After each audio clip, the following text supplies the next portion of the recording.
ഒരു വിവാഹം ഒരു നിർബന്ധിത സാഹചര്യത്തിൽ നടന്നുപോയി, അല്ലെങ്കിൽ മനുഷ്യന് തെറ്റ് സംഭവിക്കുമല്ലോ, ഒരു തെറ്റായ ജീവിത കാലഘട്ടങ്ങളിൽ അങ്ങനെ ഒരു സംഭവം ഉണ്ടായിപ്പോയി എന്ന് വിചാരിക്കാം. അവിടെ നമ്മൾ മനസ്സിലാക്കേണ്ടത് ഇവരാണും പെണ്ണും ആണല്ലോ. ഇവർക്ക് മനസ്സിലാവുന്നത് എപ്പോഴാണ്? വിവാഹത്തിന് മുമ്പല്ല, വിവാഹാനന്തരമാണ് മനസ്സിലാവുന്നത്. അപ്പോൾ വിവാഹാനന്തരം മനസ്സിലാകുമ്പോൾ അവർ രണ്ടുപേരും ദീനിയായ ഒരു മാറ്റത്തിന് വിധേയമാകുകയാണ്. അപ്പോൾ ദീനിയായ മാറ്റത്തിന് വിധേയമാകുക എന്ന് പറഞ്ഞാൽ എന്താണ്? ഈ തെറ്റായ കാര്യങ്ങളിൽ നിന്ന് മാറി നിന്ന് ജീവിക്കാൻ തീരുമാനിക്കുന്നു. അപ്പോൾ കഴിഞ്ഞ കാലത്ത് പല തെറ്റുകളും സംഭവിച്ചു പോയിട്ടുണ്ട്. അപ്പോൾ സംഭവിച്ചു പോയ തെറ്റുകളുടെ പരിക്കുകൾ പൂർണ്ണമായും ഇല്ലാതാകുമെന്ന് നമുക്ക് പറയാൻ കഴിയില്ലല്ലോ. ഇപ്പോൾ ഒരാൾ 25 കൊല്ലം മദ്യപിച്ചു, പിന്നെ അയാൾ മദ്യപാനം നിർത്തി. പക്ഷെ അയാൾക്ക് 40-ാമത്തെ വയസ്സിലോ 50-ാമത്തെ വയസ്സിലോ ലിവർ സിറോസിസ് വന്നാൽ എന്താണ് നമ്മളെന്ത് പറയാനാ?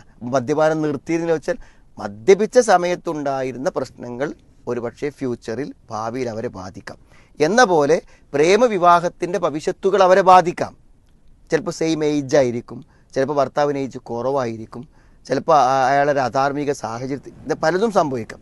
ഇങ്ങനെയൊക്കെയുള്ള കാര്യങ്ങൾക്ക് ഒരു ശാശ്വത പരിഹാരം ഉണ്ടാക്കാൻ പറ്റുമെന്ന് പറയാൻ പറ്റില്ല. പക്ഷെ രണ്ടാക്കും വിശ്വാസപരമായി ഈമാനികമായി അവർ നല്ല വ്യക്തികളാകുമ്പോൾ എന്ത് ചെയ്യാണ്?